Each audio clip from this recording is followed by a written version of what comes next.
Quero convidar você, meu irmão, você, minha irmã, a abrirem duas passagens agora bíblicas. Nós estaremos dando aqui continuação ao tema que temos trabalhado já durante semanas, que é sobre os profetas. E hoje eu quero fazer uma breve recapitulação, um pouco mais detalhada da mensagem da semana passada. E eu quero fazer aqui, na realidade, um estudo. Vai ser um estudo hoje. A gente vai estudar pouco mais critério, os aspectos sobre a vigilância. O título da minha mensagem é Os Perigos se não vigiarmos. Os perigos por não vigiarmos.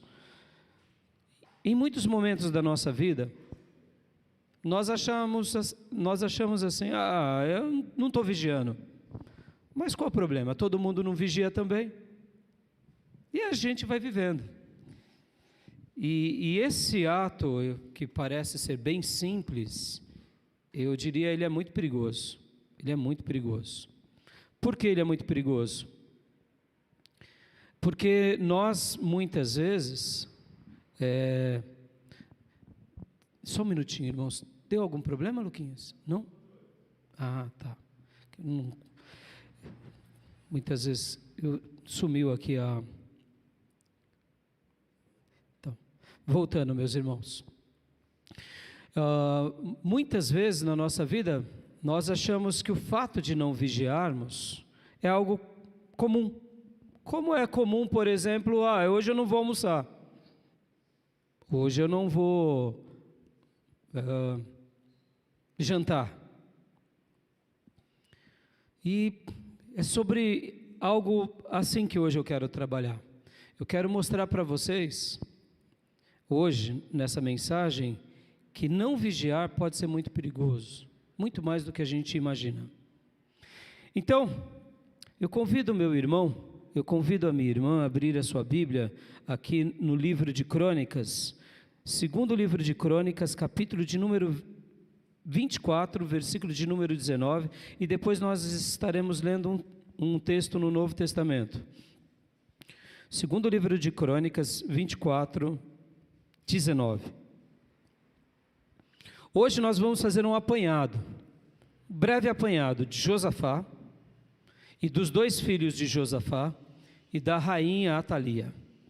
E a gente vai trabalhar e vai estudar um pouco e mostrar como que uma falta de vigilância de hoje pode ser perigosa demais amanhã. Demais, demais da conta. Talvez você diga assim, pastor, mas o futuro a quem pertence? É a Deus. Então descanse. Faça o seu melhor no seu presente. Mas quando você notar que no seu presente alguma coisa não está sendo bem vigiada, busque realmente organizar a sua vida naquela área. Porque senão, aquilo que parece hoje somente uma rachadura, amanhã se tornará num grande abismo. E nós aprendemos na história que a gente vai estudar hoje, por isso que eu quero estudar hoje. Hoje eu quero falar sobre isso, sobre os perigos se não vigiarmos. Quantas são as vezes que nós achamos que não vigiar não tem problema nenhum? A gente ouve com muita frequência, mas o fulano faz, Beltrano também, o pastor também, aquele outro fez, e qual o problema? Quem é que não tem pecado?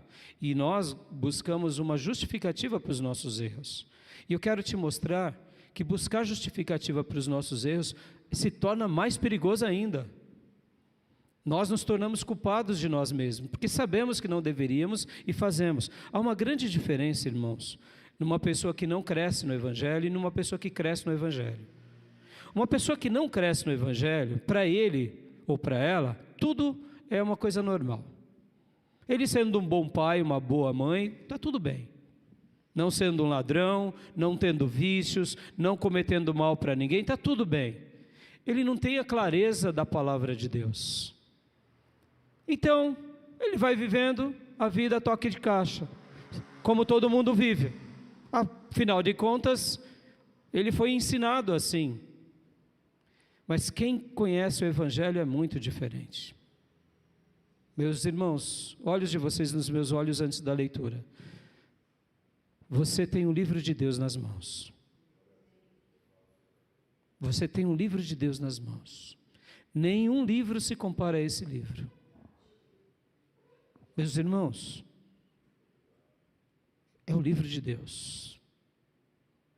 E o livro de Deus nas nossas mãos, diante dos nossos olhos, no nosso coração, ele acaba sendo aquilo que o salmista dizia: lâmpada para os meus pés é a tua palavra e luz para o meu caminho. Meus irmãos, isso é sagrado. Por causa desse livro, nações foram edificadas. Por causa desse livro, reinos foram bem-sucedidos. Por causa desse livro, famílias foram transformadas, vidas foram mudadas. Nós seguramos nas mãos o livro de Deus. Então, para nós, filhos de Deus, vigiarmos é muito, mas muito mais importante do que o não cristão. Porque para ele, os valores dele são diferentes dos nossos.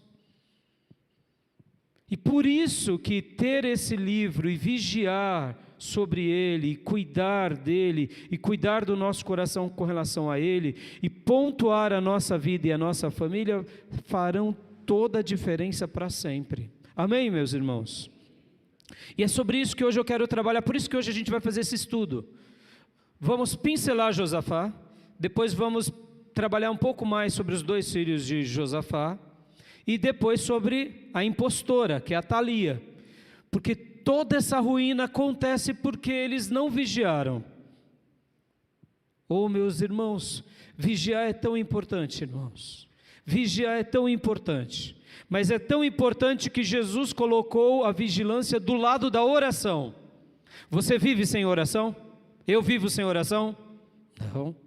Nós temos pelo menos 2 orações como igreja, a oração individual e a coletiva. As duas são duas asas do crente. Você não vive sem a oração individual e sem a oração coletiva.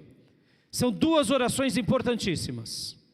Uns vão falar que a oração individual é mais importante que a coletiva. Outros grandes pastores, como Eugênio Peterson, vai falar que a oração coletiva é mais importante do que a individual. Porque foi por meio da oração coletiva, ou seja, a oração que aprendemos na igreja, desde pequeno, ou quando nos convertemos, que a gente aprende a orar correto individualmente. Ou seja, são 2 asas do crente. Nós precisamos orar. E Jesus deu uma recomendação, uma palavra e uma profecia: orai e vigiai, para que não caiam em tentação. Jesus coloca a oração e a vigilância no mesmo pé de igualdade, para que a gente não peque, ou seja livre do tentador. Olha como isso é forte. E Jesus ainda, na oração do Pai Nosso, orou pedindo para que Deus nos livre do mal ou do maligno. Então, como nós vencemos o tentador, ou a tentação, ou o mal? Orando e vigiando. E hoje eu quero ser esse servo de Deus que possa te ajudar sobre esse tema, porque o servo de Deus é o servo também da vigilância. Amém, meus irmãos? Diga para o irmão que está do teu lado, o irmão que está em casa do seu lado, diga: o servo de Deus é um servo de vigilância. Pode dizer: o servo de Deus é um servo que vigia. Glória a Deus. Deus seja louvado. Então vamos ler, meus irmãos, 2 Crônicas, capítulo de número 24, segundo livro de Crônicas 24, 19. Eu quero fazer aqui só uma leitura, para que a gente possa, logo na sequência, ir para o outro texto.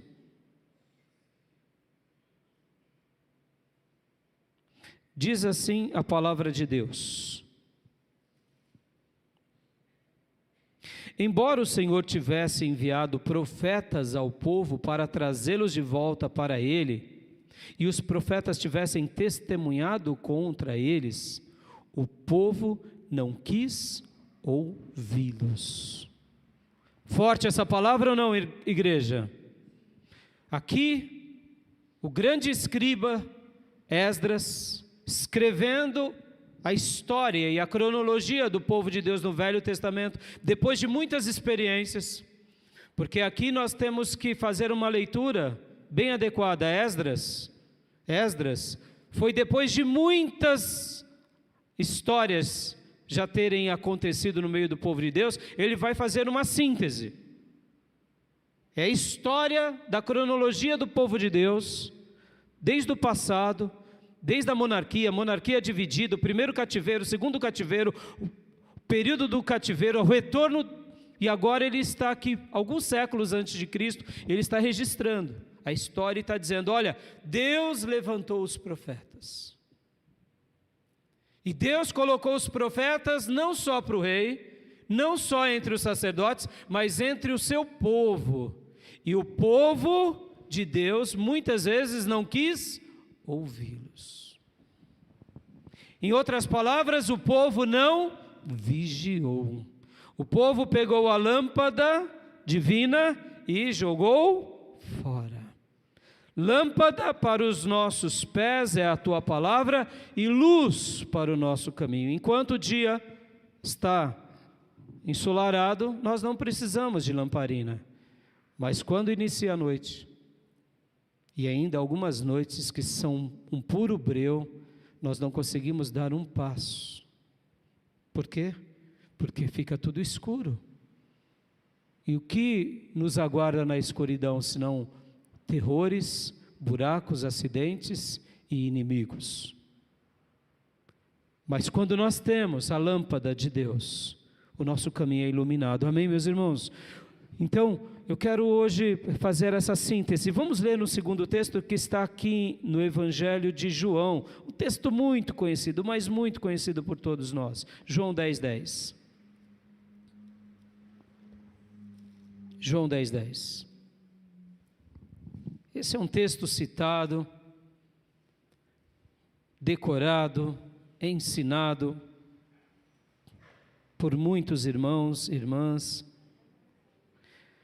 Diz assim a palavra de Deus: o ladrão vem apenas para o que, irmãos? Roubar, matar e destruir. Deixa eu dar uma pausa aqui. Quem é que Jesus está se referindo aqui? Quem é? É o lobo, é o ladrão, é o diabo. Amém? Está claro? Ele faz aqui uma figura de linguagem sobre o ladrão, mas ele está contando aqui a história do rebanho, do pastor, e ele está falando do lobo, e ele está dizendo o seguinte, que o inimigo, aquele que é maldoso, aquele que é maligno, ele sempre vai ter uma tríplice atuação: matando, roubando e destruindo. Vamos continuar a leitura do texto? Ponto e vírgula. Eu vim para que tenham vida e a tenham plenamente. Glória a Deus. Eu vim para que tenham vida e vida em abundância. Glória a Deus. Aleluia. Ou seja, irmãos, Jesus nos garante termos vida em abundância. Vida abundante, vida plena. O que eu quero falar com vocês sobre essa questão? Porque muitas vezes, meus irmãos, nós não estamos tendo vida abundante, vida plena? É simples, falta vigilância. Só vigiar. Porque no momento em que eu vigio e oro, o tentador cai por terra. Ou nós nos blindamos contra a tentação, ou nós fugimos do mal. Mas no momento que nós nem oramos e nem vigiamos, nós estamos vulneráveis. Ao quê? Ao tentador, que é o ladrão. E a tríplice atuação dele acontecerá. Pastor, eu não estou sendo roubado, eu não estou sendo morto e nem destruído. Eu pergunto, será? Será? E é em cima disso que eu quero hoje refletir, porque muitas vezes a morte espiritual, ela começa no coração. A morte final, aquela morte que levará muitos a sofrerem, ela começa aqui dentro, irmãos.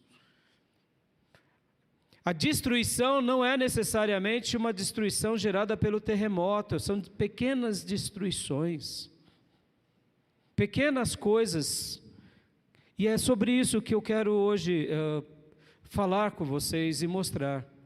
E enquanto eu fazia a minha lição de casa, eu me lembrei da grande história, do grande clássico, O Peregrino. O Peregrino, de John Bunyan, cristão na sua caminhada. Cristão, quando ele é advertido por evangelista. Evangelista fala para cristão: cristão, essa cidade vai ser destruída. E cristão então começa a dar ouvido para evangelista. E evangelista entrega para cristão o quê? Um pergaminho. O nosso grande pergaminho. E o pergaminho para cristão era o mapa.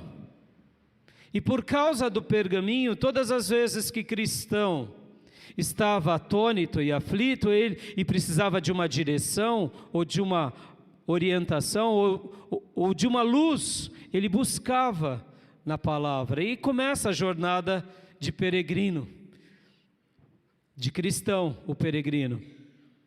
Mas acontece que em um dado momento, depois de muitos episódios, cristão, ele está muito cansado e ele dorme num certo lugar. E ele não percebe, enquanto ele cochilava, o pergaminho cai das suas roupas. E de repente ele acorda, porque ele vê que a noite já está chegando, e ele volta para o caminho, seguindo a sua rota. Mas num dado momento ele precisou se localizar.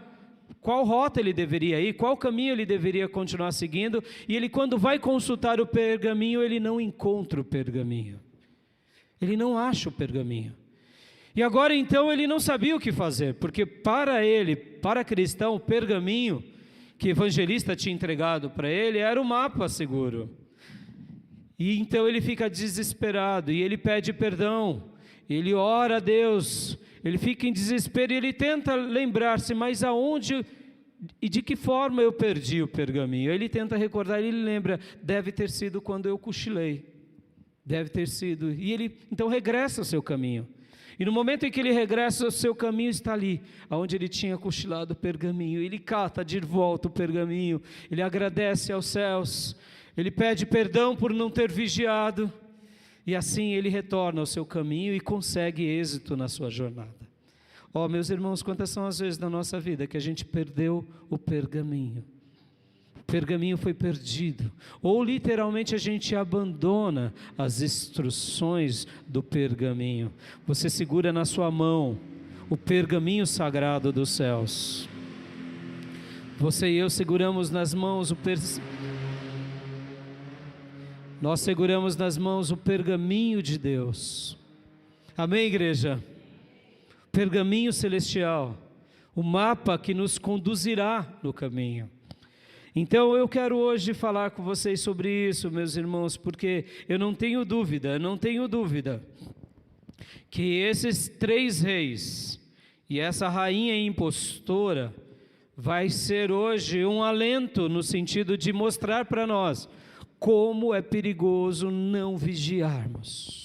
Como é perigoso para nós, para a nossa família e para aqueles que estão ao nosso redor. Deixa eu dar uma última palavra aqui nessa minha introdução.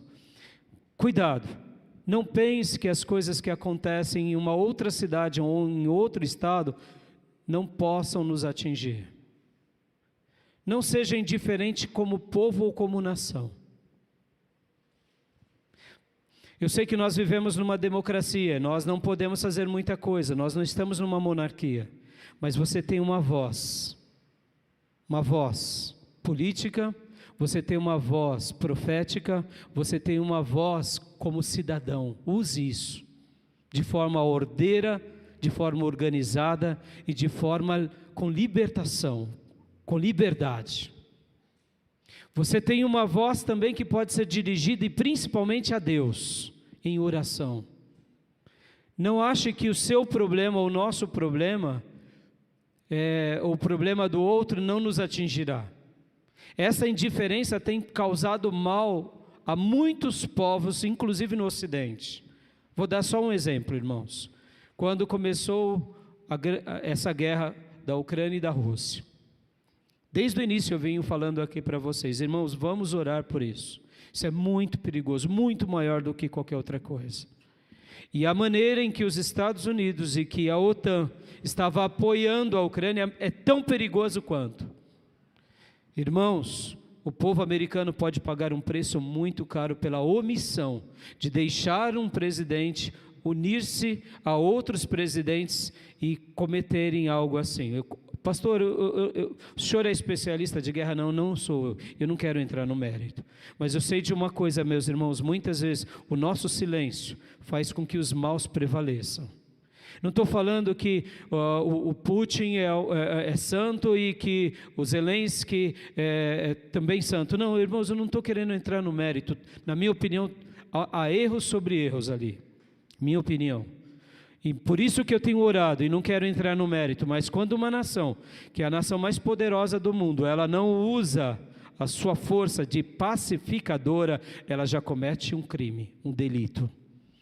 E o povo americano, por estar muito distante do leste europeu, está tranquilo. Meus irmãos, é muito perigoso, é muito perigoso. Isso pode respingar na gente, como nação.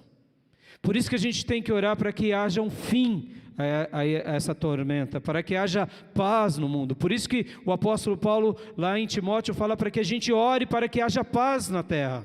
Irmãos, porque na guerra, quem toma proveito sempre são os maus, os malignos e os demônios. E as marcas que uma geração passa pela guerra, as marcas negativas, muitas vezes demoram décadas até serem curadas.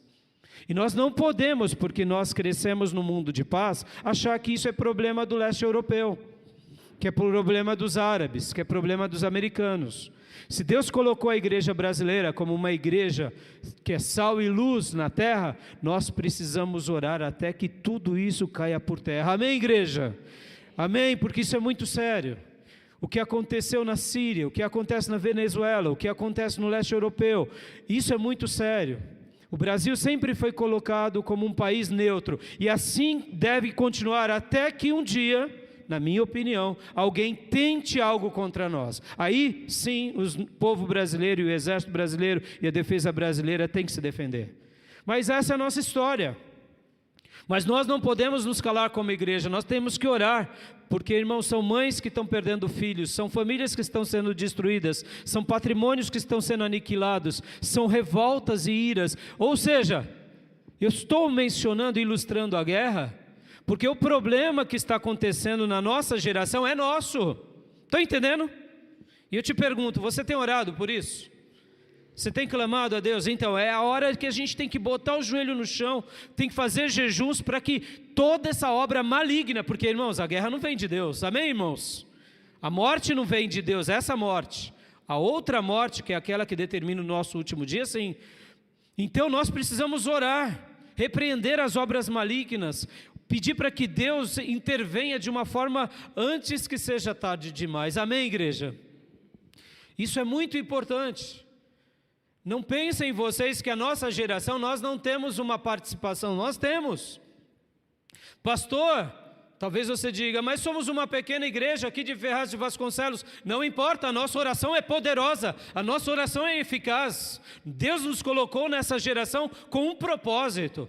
Talvez seja só esse, de orarmos pedindo paz até que ela venha em nome de Jesus. E lá nos céus, o Senhor nos recompensará.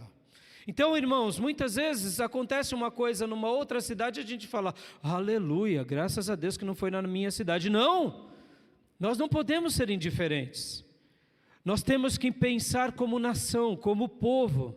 Muitas vezes nós temos que pensar como coletivo, irmãos. Tudo isso importa, porque muitas vezes a gente está vendo o mal a um passo do nosso nariz, e nós estamos confortáveis porque o nosso carro é blindado, porque estamos numa cobertura ou num prédio seguro. Irmãos, não, se debaixo do prédio ali é uma favela, e se ali há pessoas que há pontos de droga, aquilo é o nosso problema, amém, irmãos? Quero ilustrar enquanto eu fazia uma pós, um professor de sociologia contou uma história que eu nunca mais me esqueci.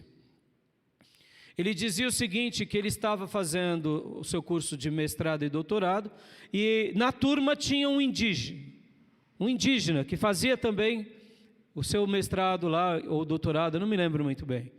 E ele disse assim na classe, que certa ocasião, lá na tribo indígena, aconteceu um problema, e eles estavam falando sobre problemas sociais. E o índio disse assim, posso dar uma opinião? E aí o professor falou, claro, e ele então disse, lá na tribo indígena, quando um garoto está dando muito problema, o cacique pega a criança, reúne toda a tribo, toda, as crianças, os bebês, os soldados, os adultos, as mulheres, e todos fazem uma roda, e o cacique pergunta, como nós iremos resolver esse problema nosso? E ali todos debatem, porque o problema de um garoto na tribo é um problema da tribo. E ali ele trouxe essa pauta com relação aos nossos problemas. Meus irmãos, as drogas é um problema nosso. A favela é um problema nosso. A corrupção e os corruptores é um problema nosso. A guerra é um problema nosso. Amém, igreja? Está entendendo? Como muitas vezes a gente não vigia na oração. Aí depois que acontece que as nossas crianças sofrem, ou a nossa posteridade, ou a gente perde a nossa casa, ou perde a nossa liberdade, a gente fala, Senhor, o que fizemos? E o Senhor está dizendo para nós, eu deixei para vocês a lâmpada, o pergaminho, para vocês conduzirem a vocês e a outras pessoas. Ó, meus irmãos, como isso é forte, como isso é forte. Porque quando Deus fala e nós o ouvimos, seremos muito abençoados. Amém, igreja? Você crê nisso? Quando Deus fala e nós ouvimos, seremos muito abençoados. Mas quando Deus nos fala, usando os seus profetas, ou a sua profecia, ou o seu pergaminho, e nós não damos ouvido à sua voz, nós e os nossos descendentes sofrerão. Amém, igreja? Eu acredito nisso, meus irmãos. Josafá sofreu pouco porque ele aprendeu e se arrependeu. E Deus abençoou ele e prosperou ele. Então, meu irmão, você que ouve a profecia e os profetas de Deus, que são os mensageiros de Deus, você e a sua casa serão abençoados em nome de Jesus. Amém? Você tem apenas que preservar, se manter nesse caminho. No entanto, seu filho e seu neto sofreram porque abandonaram a profecia e abandonaram o pergaminho, dando ouvidos a ensinos malignos e conselhos destruidores. E por essa razão, o inimigo se levantou contra o filho de Josafá e o neto de Josafá. Josafá, enquanto vivia, a bênção era tamanha que filisteus traziam presentes para ele e para o reino. Árabes traziam presentes para ele. Isso nunca aconteceu na história. Mas logo que o seu filho, Jeorão, assume o reino, os filisteus se levantam contra ele. Os árabes também. E assim acontece tanto com Jeorão, quanto com Acasias, quanto com Atalia. Por quê? Porque eles não se mantiveram na profecia. Oh, meus irmãos, como isso é sério para nós, meus irmãos. Eles abandonaram a profecia, eles seguiram o pecado, cultuaram os ídolos, deixaram o Senhor. Oh, meus irmãos, cuidado com os ídolos visíveis e os ídolos invisíveis. Eu tenho sido repetitivo nesse púlpito. Há ídolos invisíveis entre o povo de Deus. Há ídolos invisíveis entre o povo de Deus. Um dos mais terríveis é o ídolo do ego. a idolatria do seu ego. Irmãos, cuidado com a egotite, um ego descontrolado, o culto a si mesmo, o culto à nossa própria vida, à nossa própria liberdade. Cuidado, meus irmãos, o povo de Deus também peca sobre isso. O outro culto, o outro ídolo invisível que tem enganado milhares de irmãos dentro da igreja, que é a prosperidade. Meus irmãos, a prosperidade virou uma praga no meio do povo de Deus. Quantos são os pastores que se corromperam? Quantos são os profetas que se corromperam? Quantos são os crentes que se corromperam? Que venderam o seu pergaminho por um prato de lentilhas. Meus irmãos, cuidado. A gente critica os ídolos dos católicos, e devemos fazê-lo sim. Criticamos os ídolos dos espíritas, e devemos fazer sim. Mas muitas vezes a gente não critica esse ego descontrolado. Esse ego, essa vaidade descontrolada, esse orgulho descontrolado que existe entre o povo de Deus. Assim como também dessa idolatria às coisas materiais. Meus irmãos, cuidado, meus irmãos, isso é um perigo que está acabando com o casamento, acabando com famílias, acabando com igrejas. Por causa do quê? De sermos famosos, de termos um carro melhor, uma casa melhor. Estão negociando os dons de Deus. Isso é perigoso demais. Então vamos rapidamente refletir, irmãos. Em primeiro lugar, quando não vigiamos, podemos entregar a nossa descendência na mão daqueles que dão conselhos malignos. Pastor, o que aconteceu? Vamos ver aqui em 2 Crônicas 22, do 3 ao 4. Abram comigo, 2 Crônicas 22, dos 3 ao 4.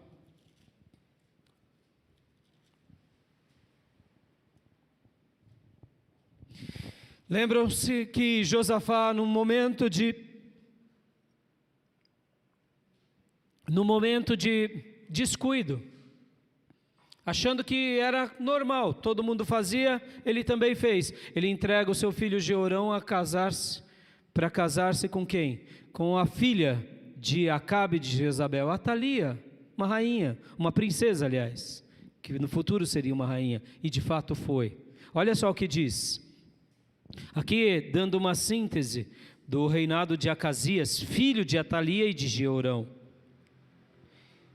Ele também andou nos caminhos da família de Acabe, pois sua mãe lhes dava maus conselhos.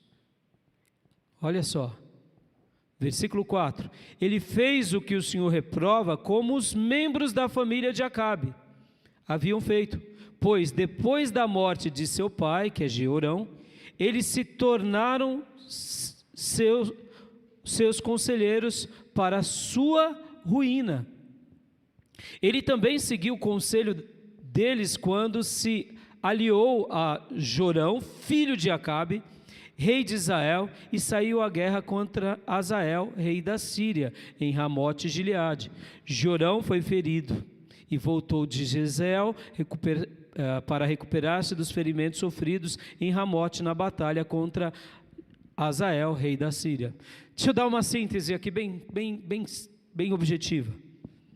Acasias, o que Acasias fez de mal, pastor? Acasias era filho de uma mulher, que é Atalia, que ela era um demônio. O pai de Acasias, que é Jeorão, quando assume o reino, mata os seus irmãos. Mata. Ou seja, como pode um filho de um homem piedoso, temente a Deus, na hora que assume o reino, vai lá e mata os seus próprios irmãos? Por que Jeorão matou os seus irmãos? Para não ter concorrência, para manter o reino na sua dinastia. Mas ele fez isso por quê? Porque ele, Jeorão, casou-se com quem? Com Atalia. O texto aqui está falando que inclusive o filho deles, que é Acasias, quando assume o reino no lugar do seu pai, continua conduzindo-se pelos conselhos daquela mulher maligna, ou seja, uma pessoa maligna destruindo a linhagem real. Meus irmãos, abram comigo agora no Salmo número 1, vamos ler o Salmo número 1, faço questão de ler aqui, é muito importante, a gente se esquece desses conselhos, meus irmãos, Isso daqui é quem você tem dado ouvido, filho. Quem você tem dado ouvido, filha. Ah, pastor, fulano é inteligente, não pega nada. Não pega nada? Não pega nada? Os conselhos dessa mulher maligna acabaram destruindo com a linhagem real, destruindo com o próprio governo do seu próprio filho. Salmo 1, como é feliz aquele que não segue conselho dos ímpios, não imita a conduta dos pecadores, nem se assenta na roda dos escarnecedores ou zombadores. Queridos irmãos, nós precisamos ter medo. Se alguém está fazendo ou dizendo uma palavra que vai contra o pergaminho sagrado, você e eu sofreremos. Aqui o texto lá de 2 Crônicas diz que por causa da mãe dele, dando conselhos a eles, ele viveu em ruína. Seu pai já tinha vivido em ruína, porque mata os seus próprios irmãos. O profeta Elias escreve uma carta, mostrando que você será sentenciado, você será condenado, e ele não se arrepende. E agora o filho dele assume o reinado e continua nos pecados do seu pai e da sua mãe. E a mãe continua falando com ele, e agora ele se une inclusive com outro filho de Acabe, porque Acabe já estava morto aqui, e vão à guerra, e lá na guerra também sofre. Mas enquanto isso, ele também ouvia os conselhos dos seus parentes da tribo do norte. Ou seja, irmãos, ruína sobre ruína o tempo todo. Em outras palavras, meus irmãos, essas influências levaram eles à ruína. Conselhos malignos roubaram as promessas de Deus. Meu irmão, tua alma é preciosa, filho. O que as pessoas estão dizendo? Tem conselhos malignos tentando te impedir? Neutraliza hoje em nome de Jesus. Diga, não quero mais esses conselhos para a minha vida. Meus irmãos, isso é muito sério. Quantas são as vezes na nossa vida que a gente se permite, filhos, a viver do lado de pessoas que nos aconselham e a gente diz, não, isso não tem problema. A pessoa chega e começa com uma lábia. Não, mas todo mundo faz. Você vai ganhar mais dinheiro. Você vai prosperar. Você vai isso e aquilo. Olha, o que você está aprendendo lá na igreja, ou na palavra de Deus, ou na profecia, isso é besteira, rapaz. É besteira, moça. Pode ver que você é um reprimido. Você não vive segundo a sua vontade. E aí as pessoas colocam até de forma inteligente, segundo os valores do mundo, né? É óbvio, não segundo os valores de Deus, que a gente é alienado, que nós somos otários. Meus irmãos, são as vozes dessas pessoas malignas, diabólicas, porque essa rainha aqui ficava orientando quem? O filho do rei, nos dias de Josafá, e ele se corrompeu. A culpa é dele, mas a culpa é dela também.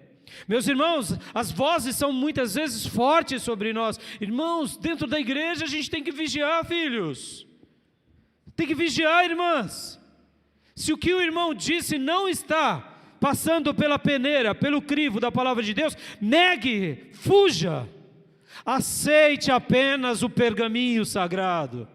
Porque se você estiver cochilando, o pergaminho vai sair de você, vai cair das suas roupas. Isso é perigoso, meus irmãos. Quantos são aqueles que fazem, pastor, é só brincadeirinha no TikTok, é só brincadeirinha ali nas redes sociais? Isso são conselhos das trevas. Meu irmão, a gente não precisa fazer muita coisa, nem precisa assistir muita coisa para a gente saber que ali tem o dedo do inimigo. Ora, filho, só de assistir nós já somos influenciados. Agora imagina de fazer. Meu irmão, minha irmã, a gente é crente ou não? Se a gente é servo de Deus, nós precisamos vigiar nos nossos comportamentos, na nossa maneira de viver, porque senão a gente está desprezando, de forma consciente, está entregando nas mãos do inimigo aquilo que Deus nos deixou. Hoje em dia, irmãos, nós vemos pessoas que dizem ser servos de Deus fazendo as coisas mais atrozes, e aí vem o discurso, não julgueis. Oh, meus irmãos, a gente não é juiz para julgar, mas nós somos um povo que tem o pergaminho, e quem está fora do pergaminho está fora do caminho. Amém, meus irmãos? É bem simples, é bem simples. O que queremos para a nossa vida? O que queremos para o nosso viver? Oh, meus irmãos, a gente tem que ser muito convicto sobre isso, porque esse primeiro ponto aqui, ele é muito importante. Os conselhos malignos roubam ou nos levam à ruína. Roubam ao quê, pastor? Roubam as bênçãos, roubam as graças. Você está vendo o seu filho indo para o caminho de morte, e você está ali tranquilo, porque são os amigos dele. Não! Oriente o seu filho, fale para ele, diga para ele: filho, eu não te criei para isso. Você está vendo o seu marido, muitas vezes, vivendo uma vida inconsequente, e você está ali: não, Deus vai ouvir a minha oração. Não, minha irmã, Deus te colocou como uma coluna em casa. Se o teu marido não é crente, então mostre para ele a palavra de Deus, ou vice-versa. Se você é um homem crente e tua mulher não é, fale para ela: bem, isso daqui Deus não se agrada. Bem, isso daqui Deus se agrada. Você não precisa ser violento, mas mostra o que Deus deixou para você. Meu irmão, isso é muito sério. Ore em cima desses pontos. Porque em segundo lugar, sabe o que essa mulher fez? Essa diaba aqui, porque agora é o que acontece. Olha que interessante. O marido dela morre. Primeiro o marido mata toda a descendência dos irmãos, para não ter disputa na linhagem real. Porque vocês têm que lembrar aqui de uma coisa muito importante, irmãos. Deus tinha dito que para Davi, que da linhagem de Davi viria quem? O Salvador da humanidade. Acabar com a linhagem de Davi, a linhagem real, impedia no nascimento de quem? Do Salvador. Quem é que sabia dessa profecia? Era o Satanás, meus irmãos. Meu irmão, vem cá, a igreja. O que a igreja é para você? A igreja é um clube que você vem, dá ali a sua contribuição e você fala: tá bom, pastor, aqui tá bom. Meu irmão, a igreja é o corpo de Jesus na terra. Sim, tenha medo de ficar fora da igreja. Tenha medo de não pertencer de uma igreja. Tenha medo de não estar. Sim, pastor, tem muitas, é verdade, seja de qualquer uma, mas seja. A igreja representa o corpo de Jesus na terra, os membros do mestre. Ele é o cabeça, nós somos os membros dele. Amém, irmãos? Não importa se você é uma unha, você está no corpo do Nazareno. Aleluias. Isso é importantíssimo, irmãos. Há promessas sagradas sobre essa questão. As portas do inferno não prevalecerão contra a minha... O quê? Vamos lá, bem alto. Contra a minha igreja. Agora, e se você não está vivendo igreja? O diabo prevalece, as portas do maligno prevalecem. Pastor, eu estou ficando com medo. Então fique com medo. Porque é para ter medo. Porque a igreja, ela avança sobre o inferno, ela vence o inferno, e o inferno fecha as portas e retrocede. Mas no momento em que eu não estou vivendo igreja... Irmão, não é, presta bastante atenção.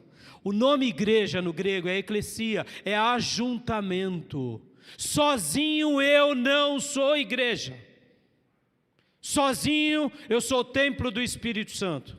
Para que essa promessa de Jesus, das portas do inferno não prevalecerem contra a nossa vida, precisamos ser de uma igreja. Posso ouvir glórias a Deus? Isso é importante demais. O movimento desigrejado, o movimento hoje, crentes livres, eu vivo como eu quero, eu sou do... Meu irmão, a porta do inferno já está aberta, escancarada. Vai vir sobre você o que? Ruína. Vai vir sobre você o que? Roubo. Do que? Possivelmente da sua alma. Podem ver, meus irmãos, olha esse momento aqui. Como é honroso esse momento. A presença de Deus está entre nós. Enquanto falo, eu sinto fluir o Senhor. Eu sei que Deus está tocando no teu coração. Os olhos de vocês, o semblante de vocês, aquilo que Deus gera, não é o pastor. A gente só vive isso porque a gente está aqui juntos. Isso é promessa. O que o Senhor disse? Onde dois ou mais. Aonde dois ou mais, aonde uma igreja se reúne, não importa se é uma igreja que começa com 2, se são 2.000 pessoas, 200.000, 2 milhões de pessoas, não importa, se tem mais do que um que juntos vão buscar a Deus como igreja, como propósito, porque o que Deus precisa para montar uma igreja? Deus precisa de uma família estruturada e organizada e abençoada por outras famílias. Ali já começa um projeto de igreja. Mas tudo em Deus e no corpo de Deus é com ordem e decência. Voltando para cá, para essa diaba. O que essa diaba fez? Junto com esse diabinho, que são Jeorão, filho de Josafá, e Atalia, sua nora, a Satanazinha. O que aconteceu? Ele mata os irmãos, e logo depois, reina o capetinha, que é o filho dele, Acasias. Ou seja, irmãos, olha que coisa horrorosa. E agora Acasias segue os conselhos da mamãe, e não, como se não bastasse, segue também o conselho dos tios. Os tios, porque ele vai à guerra, como disse aqui o texto, ele vai e se une com quem? Com Jorão, que é o filho de Acabe, e ele segue o conselho do quem? Dos demônios, dos diabinhos, do satanezinho. Vai dar o que nisso daí? Vai dar merda, irmãos, com toda a expressão, desculpa a expressão vulgar, mas é óbvio, irmão, muitas vezes a gente está fazendo as coisas erradas e está ali, não, Deus me abençoe. Para com isso, meus irmãos, isso é perigoso demais. A gente é povo de Deus ou não, igreja? É povo de Deus. Me desculpem pela expressão vulgar, não é costume eu falar assim. Eu falo até um pouco assim nas minhas intimidades. Fico até corado de vergonha. Mas perdoem o pastor. A gente está muitas vezes fazendo negócio com o demônio e está achando que vai dar bênção. Está ouvindo o capeta e está achando que vai dar certo. Está seguindo a esposa de Satanás e está achando que vai estar tranquilo. Meus irmãos, vai dar problema isso daí. Vai dar. Olha aqui, segundo lugar, quando não vigiamos, podemos profanar e arruinar o que é sagrado. Como assim, pastor? O que ela fez, essa mulher, irmãos? Vamos agora para o 24:7, olha só que interessante. O filho dela, de Atalia, agora começa a reinar, mas também acaba morrendo. Agora ele é morto, inclusive, por um homem que Elias unge. Antes de ler esse texto, deixa eu só dar mais uma breve. Por isso que eu falei que é um estudo aqui que a gente está fazendo. Eu estou fazendo várias citações, tá, irmãos? Olha só que interessante. O profeta Elias, quando ele está diante de Deus, Deus diz para ele: unja a Eliseu como teu sucessor. Unja ao rei da Síria como novo rei da Síria. E unja Gel, filho de Ninsi, como novo rei de Israel, para que ele também, Gel, faça justiça na família de Acabe. Oh, meus irmãos, olha que forte. O profeta Elias recebe agora de Deus 3 recomendações: unja Eliseu como teu sucessor, unja a Gel, filho de Ninsi, como futuro rei de Israel, e unja inclusive o rei da Síria, porque você, juntamente com os profetas, serão veículos de justiça. Gel, e o que Gel não fizer será o próprio rei inimigo, que é da Síria. Guarda isso no seu coração. Olha como o profeta de Deus ele era honrado inclusive para ungir os outros reis de outras nações. Olha que importante isso. E agora o que acontece? Quando Elias escreve uma carta para Jeorão, já era uma sentença: você se tornou um diabo, seguindo a diaba, seguindo os demônios, e Deus vai te punir. Agora, o próprio filho de Atalia, que é Acasias, também vai ser morto por Gel, que é o veículo que Deus levanta para eliminar o mal do meio do povo de Deus. Pastor, por que Deus fazia isso no Velho Testamento? Eu vou te dar uma explicação aqui bem básica.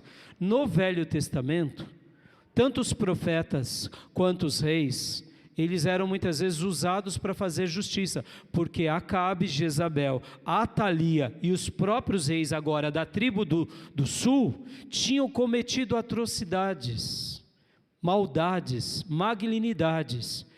Pastor, e por que o povo deixava isso acontecer? Porque o povo é povo, irmãos. O povo muitas vezes fica com medo e não toma nenhuma iniciativa. Então Deus precisa levantar quem? Deus precisa levantar pessoas. Então Jeú, filho de Nis, é esse que Deus levanta para eliminar a família de Acabe. E agora, Jeorão, por ter se casado com Atalia, fazia parte da família de Acabe, e Acasias, filho de Atalia, também estava fazendo parte da família de Acabe. Pastor, todos da família de Acabe eram malignos? Não, nem todos. Mas todos aqueles que eram malignos e que tinham atitudes malignas, Deus eliminou. Isso era um método de fazer justiça. Isso é bem simples de ser resolvido, viu, meus irmãos? É bem simples de a gente resolver. Hoje eu sei que isso a gente não pode fazer como igreja, no Novo Testamento isso não é ensinado, mas sabe aquelas atitudes terríveis que acontecem com alguém, que a gente quer justiça, que a gente pede para Deus? Era isso que acontecia aqui. Deus nunca foi um Deus cruel, mas essas pessoas eram tão malignas, porque olha o que acontece agora. Vamos ler 24:7. Essa mulher, o que ela fez? Ela, aliás, 22:10. Vamos ler 22:10. Olha só o que ela fez. Quando Atalia, mãe de Acasias, soube que o seu filho estava morto, mandou matar toda a família real de Judá. Era uma diaba ou não? Mandou matar toda a família real. Não só a linhagem real do filho dela, mas todos os parentes. Só dá mais uma pausa aqui. Nesses dias os reis tinham quem? As esposas e tinham as concubinas. Eram famílias reais. Aqui a Atalia, quando vê que o filho dela está morto, ela manda exterminar todos os descendentes de Davi, aonde tivesse um. Quantos eram? Nós não sabemos, era uma quantidade muito grande. E por um milagre ela não teve êxito.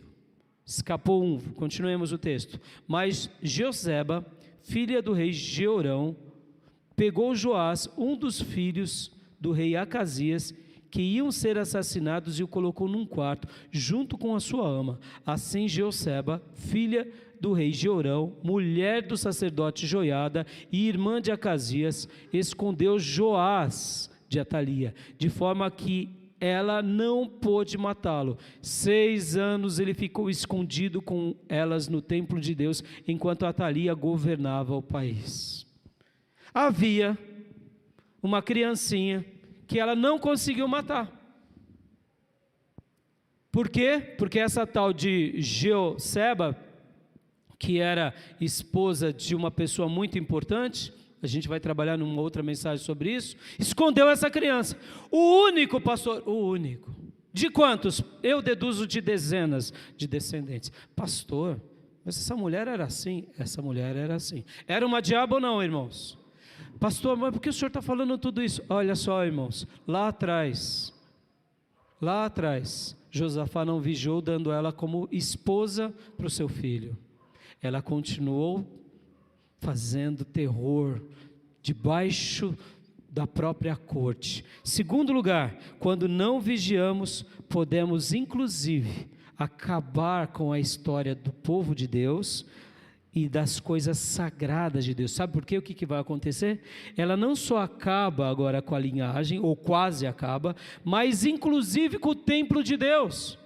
Lembra do templo de Salomão? Pois é. Sabe o que ela fazia com o templo de Salomão? Vamos lá, vamos ver agora 24:7. De fato, Atalia, aquela mulher ímpia, e os seus filhos tinham arrombado o templo de Deus. Pastor, peraí. Vamos lá. O que a Atalia fez? Aqui está dizendo o seguinte, que aquela mulher maligna acabou com o templo, arrombou. Continuando, e tinham usado os seus objetos sagrados para cultuar os Balaíns. Ela era uma diaba tão ousada, que ela entrou dentro do templo, pegou as coisas e foi roubando as coisas, e pegou inclusive os objetos sagrados, que era para adorar a Deus, e foi adorar os ídolos. Pastor, isso aconteceu? Aconteceu. Pode ver que o texto bíblico vai chamar de mulher ímpia, aquela mulher ímpia. Pastor, isso é muito sério. Isso é muito sério. Nós, irmãos, muitas vezes a gente acha assim, pastor, mas não tem problema não vigiar. Deixa eu te fazer aqui a grande pergunta número 2, irmãos. As coisas de Deus na sua vida têm sido profanadas? O que é profanar algo? É colocar o que é sagrado com desrespeito. A igreja tem virado um objeto de zombaria nos nossos dias? O povo de Deus tem virado objeto de zombaria nos nossos dias? Jesus e a Bíblia têm virado objeto de zombaria nos nossos dias?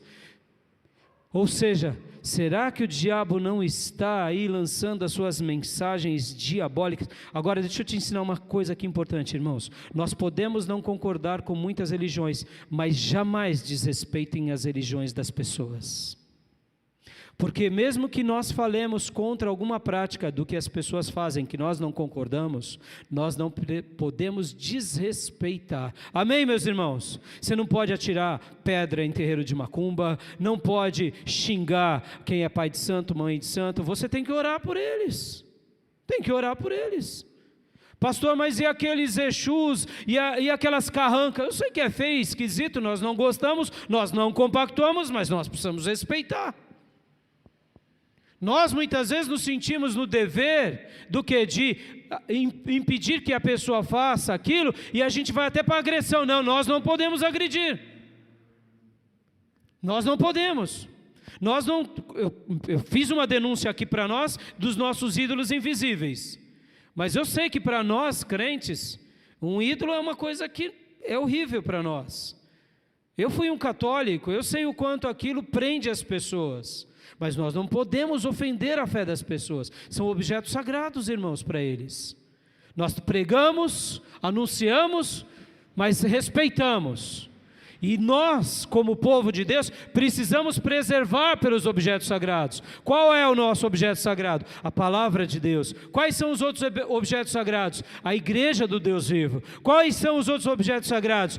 A nossa irmandade, a nossa fé, a nossa tradição. São objetos sagrados.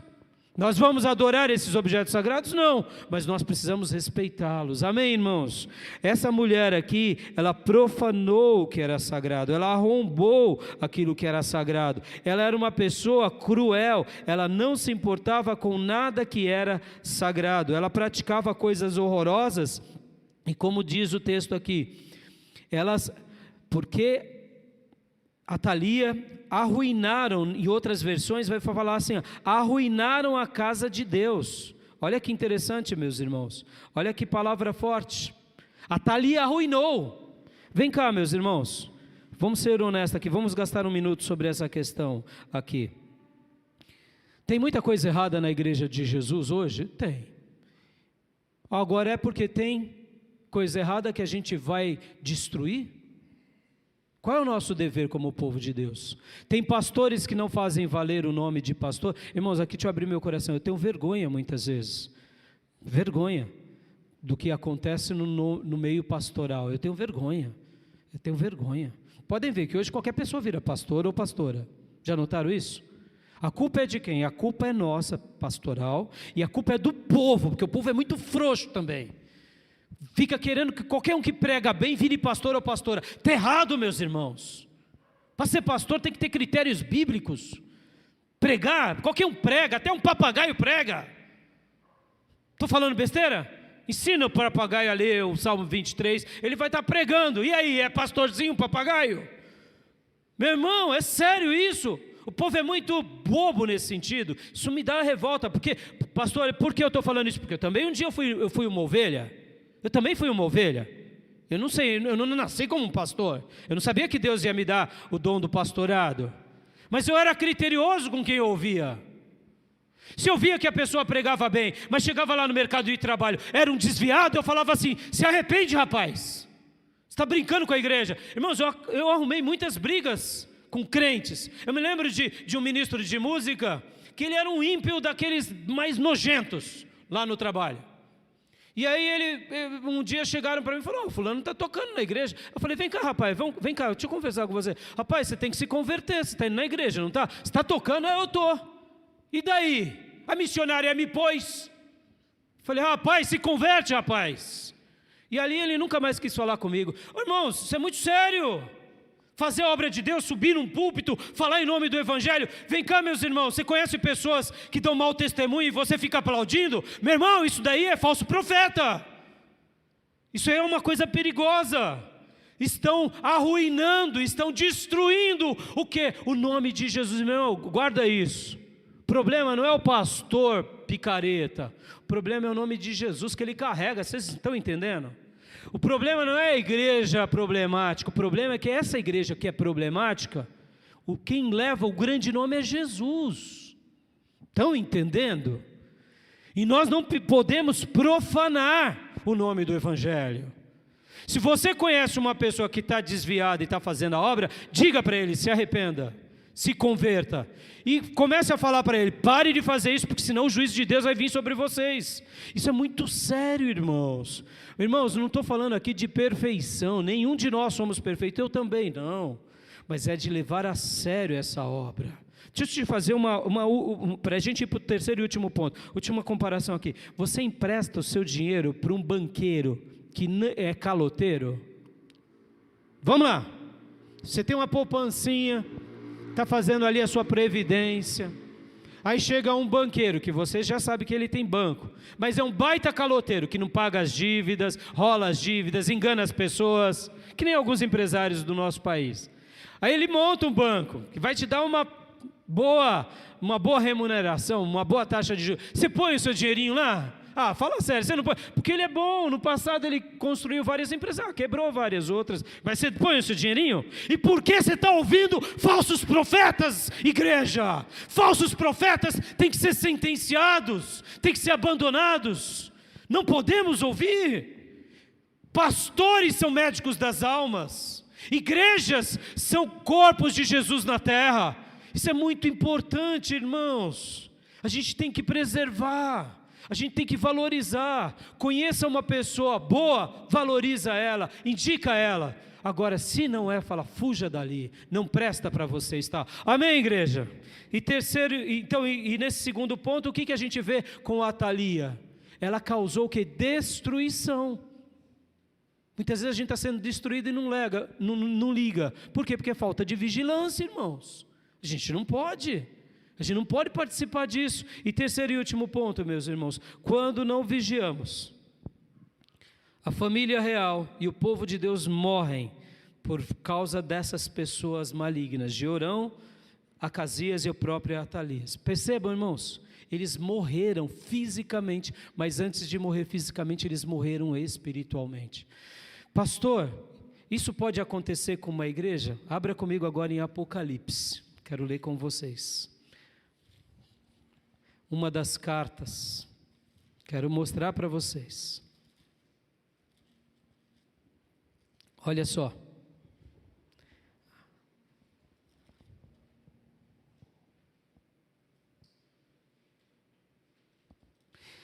a carta de Sardes. Pastor, tem igrejas que estão mortas? Vamos ver. Meu irmão, cuidado, pelo amor de Deus. Um ajuntamento nem sempre é uma igreja. Olhos de vocês nos meus olhos. Sentir arrepio, sentir emotividade, chorar, não quer dizer que é igreja, filho. Se você for num show agora, de um cantor sertanejo, romântico, você vai sentir emoção, as letras, a melodia. E nem por isso Deus está ali. Ali faz parte da vida, da emotividade. Se você assistir um filme que tem uma mensagem muitas vezes que tem a ver com criança, com família, com sofrimento, com cachorro, e que não sei o quê, você pode chorar, e aí? É porque você chorou que Deus está ali? Cuidado, filho, a igreja brasileira está sofrendo desse mal pela emotividade. Nem tudo que te gera arrepio, emotividade tem Deus. A emoção faz parte da vida. Faz parte da vida. Ontem nós tivemos aqui uma aula muito abençoada, passamos um vídeo, tivemos um debate. Um irmão disse assim para nós aqui, na plenária: pastor, eu um dia fui num retiro, e aquele retiro eu voltei de lá, fiquei lá 4 dias, eu voltei 100% crente, mas aquele retiro não me sustentou 5 dias, porque era só emoção.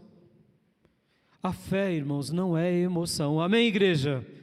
É possível fazermos parte de um grupo e estarmos mortos. Essa é uma igreja que estava morta. Por quê? Porque não vigiaram.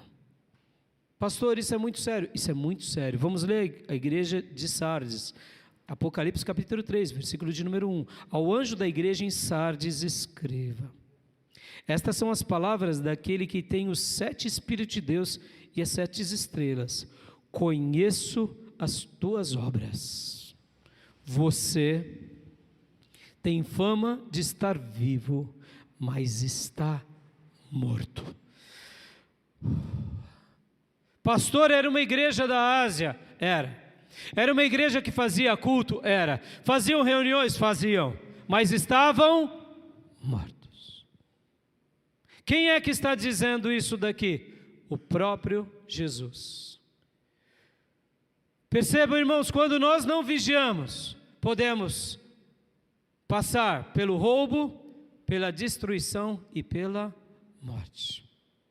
Eu sei que essa mensagem, ela é uma mensagem que nos deixa assim com certo medo, e eu estou aqui de propósito, porque estudando a vida dos profetas é maravilhoso, irmãos, ver homens de Deus e mulheres de Deus ousados, que dedicaram sua vida, morreram, mas também estudar a vida dos profetas me ensina o outro lado, que quando uma pessoa se torna maligna, ela se torna cada dia mais maligno, o povo muitas vezes cada dia mais rebelde.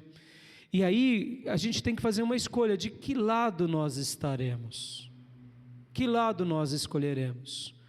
E para eu concluir aqui e deixar algo bom, esse garotinho que sobreviveu, esse garotinho de 1 ano, que não foi morto pela diaba Atalia, ele foi protegido por um homem chamado Joiada, um sacerdote, que não tinha se corrompido, que não tinha se desviado, mas que continuava a amar a Deus, aleluia. Em uma outra ocasião eu quero pregar sobre ele. Joiada guarda e esconde ele no templo, aquele garotinho, e quando aquele garotinho está com 7 anos de idade, ele fala, agora sim, agora eu posso me reunir com o povo, e agora eu posso nomear o verdadeiro rei, e dar um fim a esse ciclo de reis maus, 2 reis maus e uma rainha impostora, porque olha que interessante, Atalia não era da linhagem de Davi, e ela se tornou uma impostora. Mas eu quero te dizer, meu irmão, que em nome de Jesus, quando a gente vigia, como foi Joiada, como foi o Josafá, porque Josafá errou, mas ele pediu perdão. Meus irmãos, o que eu quero concluir agora aqui? Vigie, filho, vigie, peça perdão onde você não tem vigiado. Fala para Deus, Deus, eu não quero ouvir conselhos maus, eu não quero aceitar roubos, profanações, eu não vou me permitir, eu vou me manter no teu pergaminho, na tua profecia, dando ouvidos aos profetas, porque creiam em Deus e vocês serão sustentados, creiam nos profetas e vocês terão a vitória, disse o Senhor na boca de Josafá. Amém, igreja? Indiferente do contexto em que a gente viva, porque nós não teremos o controle das coisas, nós não teremos o controle da nação nem do mundo, mas eu tenho o controle da minha vida, eu tenho o controle do meu ministério, eu tenho o controle do meu lar, eu tenho o controle da nossa igreja. Amém, meus irmãos? E é isso que importa. E Joiada fez isso, e Joiada temeu a Deus, e Joiada foi tão fiel, que agora ele pega esse garotinho, que é o rei, Joás, e coloca ele no reino, extirpa o mal, e a nação agora respira novamente coisas boas. Novamente, agora o templo vai ser restaurado, vai ser reconstruído, e a adoração ao Eterno vai voltar. Por quê? Porque Deus levantou um sacerdote. E olha que coisa linda, irmãos. Joiada era profeta? Não. Mas Joiada guardava a profecia, Joiada amava a profecia, Joiada era um crente na profecia, ele guardava o pergaminho, e por causa dele, a nação de Deus voltou a preservar a linhagem real, que culmina em Jesus. Posso ouvir glórias a Deus, meus irmãos? Por causa de um sacerdote, e uma esposa dele, eles preservaram a linhagem real, ou seja, a história do Messias foi preservada. Meu irmão, talvez seja você Talvez seja você, vigiando, zelando a profecia, o pergaminho, que Deus vai escrever uma história linda na nossa nação. Uma atitude de vigilância, um zelo com a casa de Deus, restaurando a obra de Deus, cuidando das coisas sagradas, não profanando a obra de Deus, que Deus vai escrever uma linda história para a glória do nome dEle. Amém, meus irmãos? E eu quero concluir com isso, porque joiada vai ser esse instrumento de Deus, vai ser esse vaso de Deus. E Ele vai poder de novo colocar o rei no lugar certo, arrumar o templo juntamente com o rei, e a adoração vai voltar. Ó, meus irmãos, guarde isso no seu coração. Quando não vigiamos, a morte, o roubo e a destruição pode estar diante dos nossos olhos, mas quando nós vigiamos, a vida e a abundância reina sobre nós. Amém, meus irmãos? E eu quero te convidar a ficar de pé e orar comigo agora, em nome de Jesus. Antes de fecharmos os olhos e orar, eu quero te fazer um desafio aqui, aos irmãos presentes em casa. Enquanto eu falava, o Espírito Santo colocou no teu coração, nessa área você não está vigiando. Nessa área você não está se cuidando. Então qual que é o desafio que eu te dou agora, onde quer que você esteja? Diga para Deus: Deus, me perdoa, me ajuda a partir de hoje a dizer não para tudo que é errado e a golpear tudo que não é de Deus. Lembrem-se que por causa de um casamento, tanta morte e sangria aconteceu. Muitas vezes é por causa de um negócio, por causa de brincadeiras, por causa de inconsequências. Muitas vezes a gente está pagando um alto preço. Não pense que vai dar certo, vai dar problema. Vai dar tragédia, vai dar azedume, vai dar tudo que é de ruim. Agora, se você tem sido falado por Deus, pelos profetas, e você não tem se arrependido, então não te resta outra coisa senão a sentença eterna. Mas se você está se arrependendo, ó meu irmão, se agarra nas mãos do Senhor e diga: Deus, eu vou reescrever a história, com a tua ajuda, com a tua graça, porque eu sei, Senhor, que o que o Senhor tem para mim é vida e vida em abundância. É isso que eu quero. Não importa o que o mundo e as pessoas digam, o que importa é o que o teu pergaminho me diz. Eu não tenho dúvida que hoje Deus está te trazendo de novo para o caminho.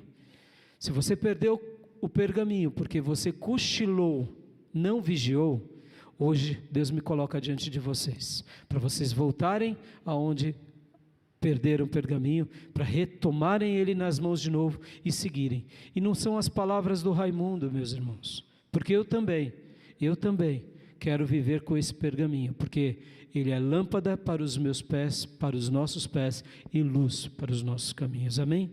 Então eu quero orar por todos vocês. Pai, em nome de Jesus, obrigado, Deus, por essa palavra, Pai. Obrigado, ó Deus, pela vida de Joiada. Obrigado, ó Deus, pela vida de Esdras, que escreveu crônicas, e Jeremias, que escreveu reis, porque essas histórias dos profetas, do povo de Deus, ora acertando, ora errando, nos ensina grandemente, Pai. Ó Deus bendito, eu te peço agora, pelo meu irmão, pela minha irmã, que não está vigiando, pelo qual o Teu Santo Espírito mostrou a eles ou a elas agora áreas da vida que eles precisam mudar. Eu te peço, meu Deus, ajude eles, assim como a mim, para que a gente mude a nossa vida de acordo com o Teu pergaminho sagrado. Porque como disse Josafá, Senhor, creia no Senhor e todos vocês serão sustentados. Creiam nos profetas e vocês terão a vitória. E eu quero dizer que tanto profetas quanto as profecias, nós obteremos as vitórias. Ajuda-nos, Pai, ajuda-nos, Deus, e tenha misericórdia da nossa vida. E livra-nos, ó Deus, do pecado, livra-nos, ó Deus, dos ídolos, visíveis e invisíveis. Livra-nos, ó Deus, de nós mesmos e ajuda-nos a Te seguirmos de todo o coração, em nome de Jesus. Amém. Amém, meus irmãos? Estendo as mãos, quero dar a bênção apostólica, que a graça do Senhor Jesus, que o amor de Deus Pai e as santas e eternas consolações do Espírito Santo de Deus estejam com todos vocês, agora e para sempre. Amém. Que Deus te abençoe, meus irmãos, um domingo muito abençoado. Pode se abraçar. Que Deus abençoe os nossos irmãos nas redes sociais. Um domingo muito abençoado, em nome de Jesus.